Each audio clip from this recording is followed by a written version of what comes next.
vamos a ir viendo, esto es un poco como antecedente de lo que va a ser la exposición, y a mí me tocó el primer tema de este módulo. Estamos divididos conforme a la ley que ustedes tienen ahí, vamos a ir avanzando, y este primer tema es introductorio. Lo primero que nosotros tenemos que saber, y primero me gustaría hacer la estructura de la presentación, vamos a hablar en concepto, qué es una acción colectiva, qué elementos debe de tener y qué no es una acción colectiva, que luego con eso queda mucho más claro. ¿Cuál es la normativa aplicable? ¿Dónde podemos obtener todas estas reglas? ¿Cuáles son los derechos tutelados y tipos de acciones colectivas? Esto, si para los abogados nos llega a generar un poco de confusiones, para los que no son peritos en derecho y no están relacionados tanto con esta materia, pues yo creo que van a tener más dudas al respecto. Y la relación que se tiene con las acciones individuales, que son las comunes. El primero es el concepto. ¿Qué elementos debe de tener una acción colectiva? Generalmente, y la mayor de la doctrina y lo que se usó en todas las reformas y en todos los diálogos legislativos, fue la definición de un profesor de la Universidad de Houston que se llama Antonio Gidi, donde encuentran la definición textual en la parte de abajo. Pero yo creo que con que nos queden claros estos 5 elementos, podemos seguir el curso de esta plática y poder identificar todos estos elementos. Lo primero es que es una acción procesal. Una acción procesal promovida por un representante común. Lo que está buscando este representante es la protección de un derecho colectivo, que lo vamos a ver más adelante cuáles son los tipos de estos derechos colectivos. ¿A quién representa en realidad este representante común? A la colectividad afectada. ¿No? Es una sola persona que se presenta ante el juez de distrito con la representación de todo el grupo afectado en busca de qué es lo que se está buscando, un pronunciamiento por parte de la autoridad jurisdiccional donde obtengamos una sentencia la cual va a ser obligatoria para toda la colectividad. Esta idea hay que tenerla muy presente porque la sentencia nos va a obligar a todos los que participamos en este juicio. Entonces, como actúe nuestro representante común, pues si nos va bien, pues todos ganamos, ¿no? Pero si nos va mal, todos perdemos. Y esa es la parte que hay que tener mucho cuidado en la representación y porque hay muchas reglas que se cuidan al respecto. Más adelante es cuáles son los principios que están atrás y que tenemos que tener presente a lo largo de este taller, que están atrás de una acción colectiva. En principio es un proceso colectivo, ¿no? A diferencia de la acción de grupo, que la teníamos que introducir a través de reglas procesales diseñadas para una acción individual, la acción colectiva ya va a entrar con la edición de este libro quinto en un proceso colectivo con todas las reglas para su desahogo. El principal principio que se tiene atrás es el principio de acceso a la justicia, ¿no? Que basta con que una sola persona que representa a la colectividad se desahogue en un solo juicio en lugar de 300, 400, 500 juicios que se desarrollan en una sola instancia jurisdiccional. Un elemento, y es el que más trabajo nos cuesta a los abogados, es la separación que hay del individualismo desde el cual se construyó nuestro sistema. Yo no salí hace mucho tiempo de la universidad y todas las reglas procesales que me dieron venían del derecho romano, ¿no? Las sentencias únicamente afectaban a las partes que están entre el litigio, cuestiones que francamente a través de estas nuevas herramientas quedan un poco abandonadas o quedan un poco apartadas para otro tipo de acciones. Aquí se separa y hay que abrirnos la cabeza como abogados y como ciudadanos a darle entrada a estos nuevos elementos. Otro elemento es la seguridad jurídica que aportan, porque una colectividad a través de un solo proceso obtiene cierto estatus frente a un hecho, ¿no? Eso la verdad nos da seguridad jurídica. También, y aquí me gusta generalmente hacer este ejemplo y creo que es muy esquemático, y aquí como un paréntesis es que se van a estar haciendo muchas referencias al derecho al consumidor, porque es lo que antes teníamos, es la experiencia jurisdiccional que teníamos, y a veces queda más claro, aunque nos enfocaremos a la materia ambiental. ¿Por qué nos brinda seguridad jurídica? Porque antes los ciudadanos no encontrábamos la herramienta procesal necesaria para tramitar ciertos daños y en específico los daños de baja cuantía. Teníamos cobros por partes de bancos, por partes de empresas telefónicas, donde hacían cobros de 3, 4 pesos, 5 pesos, pero esto exponenciándolo al número de clientes, pues daba, ¿no?, cierto beneficio para ellos de millones y para nosotros de 3 pesos, ¿no? Esa es un poco la idea que debemos de tener. Como se dice coloquialmente, pues nos haría más caro el caldo de las albóndigas, de ir a desgastarnos primero con la Profeco, de ir después a un juez por 3 o 4 pesos, pero para ellos, para el proveedor, tiene un beneficio de que un día se levantan y mensualmente cobran 3 pesos por una cuestión que no tiene forma de comprobarla, pues son 4 millones que no creo que les caigan nada mal. También esto en cuestiones de seguridad jurídica. Ahora con las acciones colectivas podemos encontrar esas herramientas para ese tipo de daños, y eso le da seguridad jurídica al ciudadano frente al sistema. La economía procesal también se movió un poco la presentación ahorita que se adaptó, pero nos brinda economía procesal en los mismos términos, ¿no? Era que un solo juicio nos va a representar a 30, 300, y esto debemos de tener como base que esa afectación sea por un hecho en común. Eso es lo que nos va a dar la colectividad y nos va a unir como grupo. Luego se rompe con la asimetría, un poco esta asimetría en el mercado, con todos los cambios que hemos tenido a través de medios de comunicación, las relaciones de consumo, cada vez participan más personas, y se rompe con esta asimetría del proveedor, que conoce todo este proceso de producción en contra del consumidor. Entonces, con esto nosotros tenemos una herramienta de que si nos ponemos de acuerdo entre todos, podemos defendernos en contra de ese proveedor de forma colectiva. Y finalmente hay un efecto disuasivo, porque ahora sí las empresas, si tenemos acciones colectivas exitosas, van a pensar de mejor forma si llegan a hacer estas conductas ilegales, ¿no? Tenemos una herramienta que no es lo mismo que se te venga 1, 2, 3, 4 consumidores y te empiecen a pelear, a que se te vengan 5, 6, 300 ciudadanos, 400 ciudadanos en una sola acción. Pues ya no, es mucho más difícil hasta el coyotaje para las propias empresas para hacerle cargo a esta acción. Pasamos a la normativa aplicable, y esto es para que ustedes tengan como el contexto donde nosotros podemos encontrar estas normas. ¿Qué pasó en un inicio?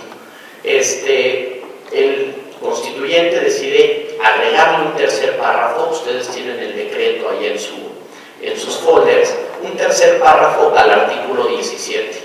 Esto se celebró mucho porque las acciones colectivas iban a tener ya un fundamento constitucional, pero en el momento que llegó la redacción de este párrafo, empezaron a brincar varios sectores. Nos dice 3 puntos importantes, que dice que se faculta al Congreso de la Unión para expedir las leyes que regulen las acciones colectivas. Hasta ahí parecería bien que fuimos bien, pero de repente decíamos el Congreso de la Unión, y empezó a haber esta crítica de que se estaba federalizando la materia de acciones colectivas. Un poco para la gente que está en los estados, esto era como la problemática que les afectaba, porque inclusive había estados que ya contaban con mecanismos de tutela de derechos colectivos, aunque no podrían ser acciones colectivas, y con estos los estaban dejando fuera de la jugada.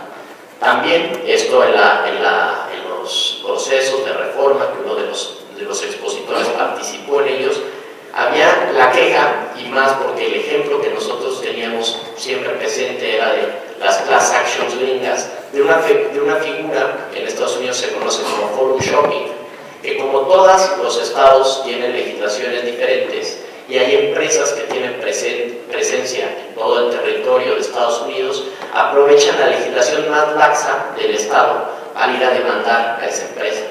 Entonces, si hay estados con requisitos muy duros y muy formales, había estados donde era más fácil darle acceso a este tipo de acciones, y así, limitándolo a que sea el Congreso de la Unión, estamos federalizando la materia. Después, se dice que en las leyes se va a determinar las materias de la aplicación, los procedimientos judiciales y los mecanismos de reparación del daño. Es lo que ahorita vamos a ver, es lo que nos aporta el libro quinto, pero también, ¿para qué limitar las materias? No, era una de las quejas. ¿Por qué no dejarlo abierto? De que se puedan promover acciones colectivas en todas las materias. Pero bueno, luego los jueces federales conocerán de forma exclusiva sobre estos procedimientos y mecanismos. Los jueces locales no son competentes para conocer, únicamente los jueces de distrito pueden conocer sobre este tipo de acciones. La impresión que me da, y esto a manera de crítica un poco de la ley que aunque fue un avance, fue una ley que siempre se construyó un poco del miedo que se tenía, ¿no? Un miedo de darle, no sé, cierto poder a los ciudadanos y brindarles una herramienta que puede llegar a obtener ciertas consecuencias de manera significativa. Entonces vamos a ver a lo largo de este seminario que hay muchísimas trabas. Esto no implica que nos impida promover acciones colectivas, sino que las debemos de superar y debemos de identificar dónde están para empezar a promover este tipo de acciones. Después, los ámbitos de aplicación, y lo quise poner primero para que tengamos en qué materias puede haber acciones colectivas, ¿no? Puede haber otro mecanismo de tutela de derechos colectivos en otras materias que no sean estas, pero no lo podemos llevar a una acción colectiva, ¿no? Un mecanismo de tutela de derechos colectivos y le podemos poner algún otro. Los ámbitos de aplicación es en materia de consumidores, como ya les decía, el más desarrollado y del cual teníamos un precedente con el artículo 26 de la Ley Federal de Protección al Consumidor, el sistema financiero, competencia económica, con ciertas peculiaridades, como que se tiene que agotar el recurso administrativo para después pasar al proceso de acción colectiva. Todavía no me imagino cómo se podría llegar a configurar una acción en materia de competencia económica, pero la ley ya lo prevé. Y cuarto, y que es la materia que nos trae aquí, la materia ambiental. En cumplimiento al mandato constitucional, se expidió la normativa aplicable, la normativa secundaria. Aquí también hubo varias propuestas. Uno, si crear una ley especial únicamente para la materia de acciones colectivas, o si se hace un esfuerzo por parte del legislador de meter todas las acciones al Código Federal de Procedimientos Civiles. Lo que pasó aquí, la verdad, no tenía mayor relevancia, era una discusión que no tenía temas de fondo, pero se acabó metiendo al Código Federal de Procedimientos Civiles. Entonces tenemos un decreto, que es el que tienen ustedes, donde se reformó 7 normativas, ¿no? La primera y la más importante, el Código Federal de Procedimientos Civiles, que fue la adición de este libro quinto, donde vienen todas las etapas procesales para el trámite de estas acciones. El Código Civil Federal, para prever que puedan existir acciones colectivas de manera general, aunque todo el trámite está en el Código de Procedimientos. La Ley Federal de Protección al Consumidor, que ahí viene algo muy simpático, porque hay una queja aparte, se deroga el artículo 26, que preveía la acción de grupo, y lo único que hacen es una remisión al libro quinto. Entonces dicen, cuando tengan una acción colectiva, lo que tienen que hacer es irse a las reglas del libro quinto. Hace unos días llegó a la Corte por una petición por parte de una clínica de una de las universidades, donde un consumidor se venía quejando que antes tenían más beneficios con el artículo 26 que los que tenían actualmente con el libro quinto. Eso habrá que ver. Como cuarto, también se reforma la Ley Federal de Competencia Económica para darle entrada a esa materia. La Ley Orgánica del Poder Judicial de la Federación, que para muchos ahorita les va a brincar y va a decir qué demonios hace la Ley Orgánica del Poder Judicial de la Federación ahí. La LEGEPA y la Ley de Protección y Defensa de Usuarios de Servicios Financieros. En la Ley Orgánica del Poder Judicial, lo que se está previendo, y lo vamos a ver más adelante con más detalle, es la creación de un fondo y que se haga un registro de todas las asociaciones civiles que buscan promover acciones colectivas en la materia. Todos estos aspectos y todos los requisitos los vamos a ver en la última plática del día de hoy y vamos a detallar para qué sirve el fondo, qué recursos va a estar administrando y mediante qué mecanismos se está regulando estas asociaciones civiles. Tenemos los derechos tutelados y los tipos de acciones colectivas. Aquí empieza lo bueno, ¿no? Aquí empieza un poco donde vamos a tener que pensar más. Yo lo que les pido es que me den primero como que me den un poco de explicar todo y al final con los ejemplos sale más sencillo, aunque todavía no podemos lograr la claridad que nosotros quizás tal vez la podamos obtener al final del día. Los ejemplos son mucho más esquemáticos de lo que viene en la propia ley. Si uno lee la ley, va a acabar entendiendo no muchas cosas, ¿no? Pero nos da ciertos elementos. Tenemos que son tres los tipos de derechos y vamos a hacer especial énfasis el día de hoy en las dos primeras columnas porque son los derechos que por excelencia se protegen en la materia ambiental. Los difusos, los colectivos y tenemos los individuales de incidencia colectiva que el día de hoy no van a jugar tanto porque esos se van más a la materia de protección al ambiente. En los difusos tenemos cuatro características que son indivisibles, que sus titulares son indeterminados, que no existe una relación jurídica previa entre sus titulares, puede ser que no se conozcan, que haya algún tipo de relación entre ellos y algo que se va a presentar en todo es que los afecta un hecho en común. Ahorita más adelante con los ejemplos nos puede quedar un poco más claro. En los colectivos tenemos que son indivisibles también de la misma forma que los difusos, nada más que aquí los titulares sí son determinables o pueden ser determinables en un futuro. También tenemos que existe una relación jurídica previa entre los titulares, se pueden conocer o hay alguna forma de unirlos mediante un hecho y los afecta un hecho en común. Esto se va a presentar en nosotros. Y los terceros, que tal vez no vienen muy al caso en este seminario, pero vale la pena tenerlos presentes, son los normales, son los individuales a los que estamos acostumbrados, pero es mejor ir como acción colectiva que tramitar 100 o 4 juicios de forma independiente.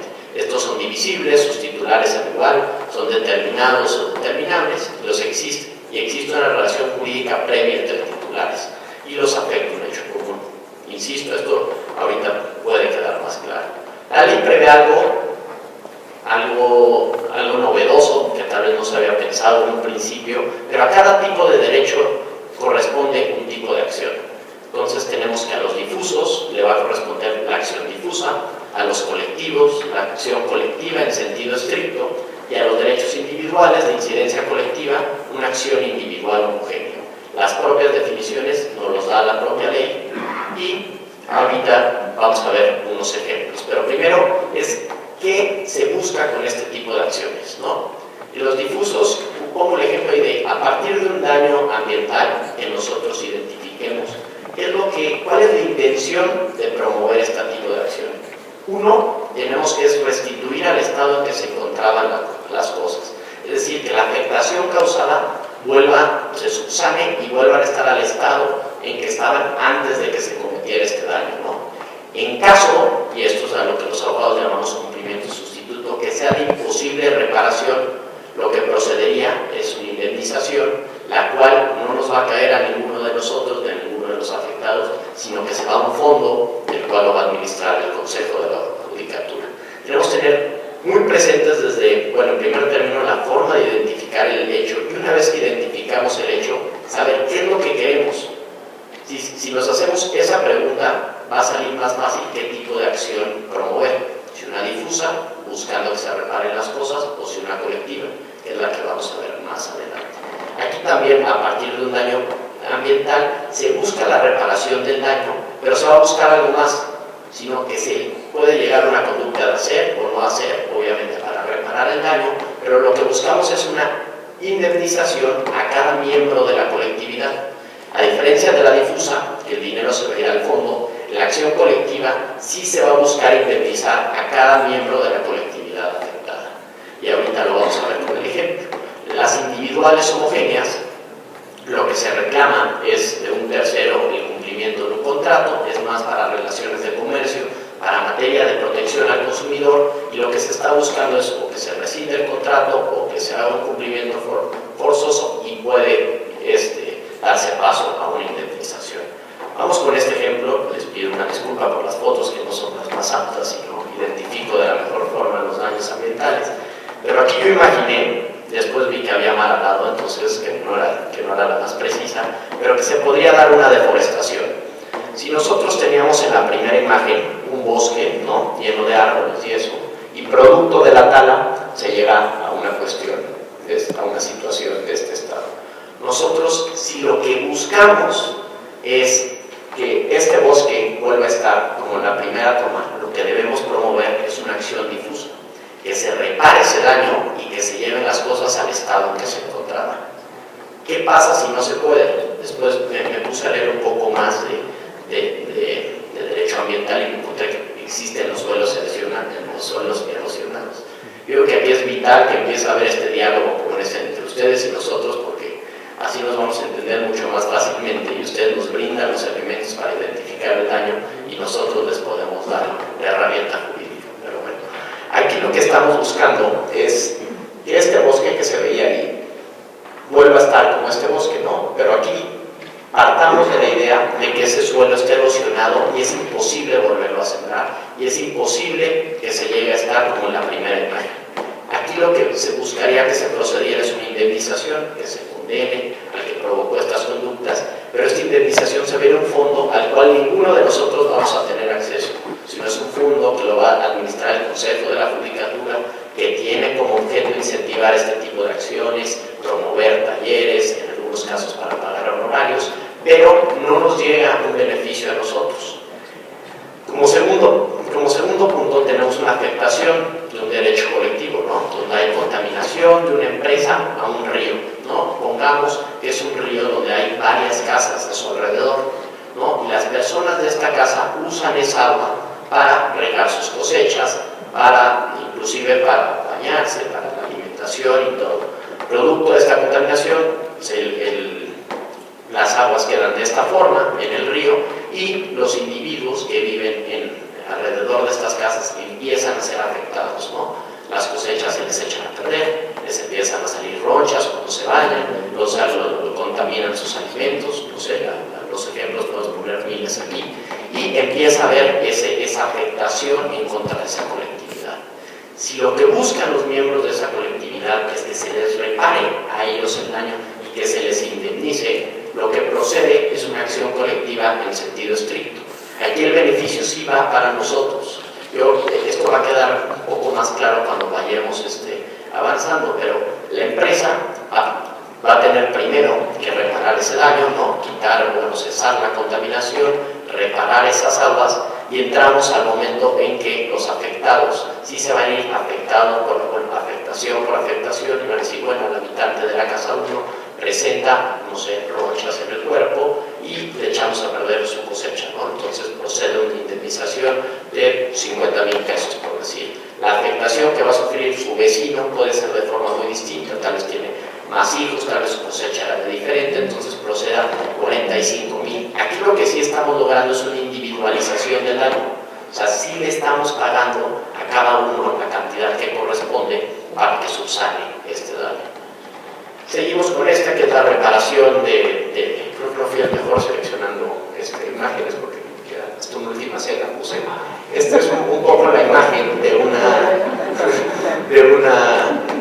un complejo de residencial de estos que construyen, pues estos grandes construyen exactamente, casas que todos ellos, y se empiezan a cuartear, aquí las bardas, tenemos este tipo de humedades, y aquí es muy fácil, ¿no? Es mucho más fácil cuantificar el daño, todos tenemos un daño diferente, la tutela del bien que estamos protegiendo es nuestro, ¿no? No hay duda en este caso que esta casa me pertenece a mí, está escriturada a mi nombre, situación que no pasa con el agua, ¿no? No creo que nadie aquí tenga escriturado un lado, pero sí tenemos cierto derecho, ¿no? Entonces, el objeto que se está buscando en el tipo, primero en las acciones difusas y en las colectivas, es muy difícil de proteger para llegar a este tipo de indemnizaciones, situación que no pasa con estas, ¿no? Con los actos de comercio.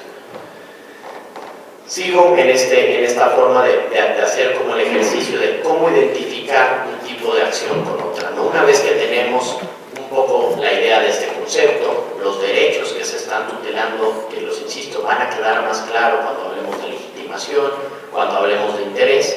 Quiero hacer esta diferencia que hay entre una acción colectiva y una denuncia popular para que ustedes se familiaricen más. ¿Ante quién se tramita? Y es una pregunta que parece obvia, pero que nos puede esquematizar mucho, ¿no? La acción colectiva se va ante una autoridad jurisdiccional, ante un juez de distrito. En cambio, una denuncia popular te vas ante una autoridad administrativa. Ahí hay una primera diferencia que tiene consecuencias que vamos a ver. ¿Quién la promueve? Lo vamos a ver más adelante, quiénes son los sujetos legitimados, pero a grandes rasgos son instituciones públicas en el ámbito de su competencia, el representante común, nombrado por una colectividad de al menos 30, y las asociaciones civiles que reúnan ciertos requisitos. ilícitos. La denuncia popular que la pruebe puede llegar una sola persona, ¿no?, a denunciar cualquier hecho, un grupo social, una ONG y una asociación o sociedad. ¿Cómo es el trámite? La acción colectiva son diversas etapas que las vamos a analizar todas el día de hoy, y en la denuncia popular se agota la actividad del ciudadano únicamente con la presentación de esta denuncia. ¿Cuál es el objeto? La reparación del daño, como ya la vimos, o el cumplimiento forzoso, y en el caso sí puede proceder una indemnización en la acción colectiva. Y en la denuncia popular tiene fines precautorios, se usa más como para cesar ciertas conductas y se puede exigir un tercero hacerlo o abstenerse de hacerlo. Lo importante aquí es que prácticamente en la denuncia popular necesitamos anonimidad, ¿no? Necesitamos ir a la Profepa o alguna autoridad ambiental para que ellos inicien todo este procedimiento. En la acción colectiva podemos ser nosotros, porque cuando entramos al juicio nosotros vamos a ser quien ofrezca esas pruebas, nosotros vamos a ser, o sea, tenemos el peso del litigio en los ciudadanos y en los miembros de la colectividad que tramiten este tipo de juicios. Finalmente, ¿cuál es la relación con las acciones individuales? Y esto parte de un supuesto. Cuando uno va a promover una acción colectiva, es muy probable que pueda coexistir un procedimiento individual. Entonces, hay varias reglas que las aporta el propio libro quinto, que lo primero que va a hacer es el demandado va a decir, oiga, pues yo tengo una acción colectiva, me demandaron por el mismo hecho en común, corriendo en contra mía, y hay 3 personas que promovieron acción individual. Lo que tiene que hacer el juez es notificar esto a la parte promovente de las acciones individuales y decir, porque tal vez no se han dado cuenta que ya hay una acción colectiva, decirles, te puedes adherir a la acción colectiva o te puedes quedar con tu acción individual. Con el único hecho de que si tú te adhieres a la colectiva, debes de desistirte de tu juicio promovido en la acción individual y te adhieres a la colectividad y empiezas, ¿no?, con todos ellos.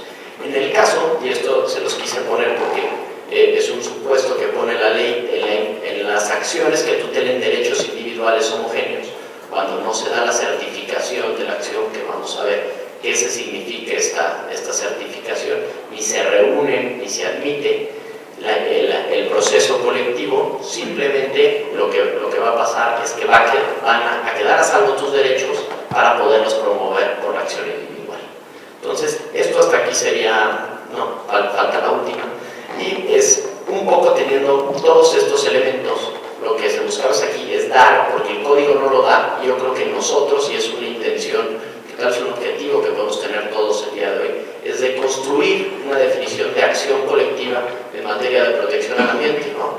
Entonces yo aporto estos primeros 3 elementos, los demás, el resto de los ponentes pueden también aportar, y todos ustedes también, es que tenemos la protección de derecho, la protección, defensa y representación de derechos colectivos y difusos. Este es un primer punto que puede ser cuestionado por ustedes, y yo creo que vale la pena que hablemos sobre eso. Si solo son los derechos colectivos y difusos los que se protegen a través de la acción colectiva en materia de protección al ambiente.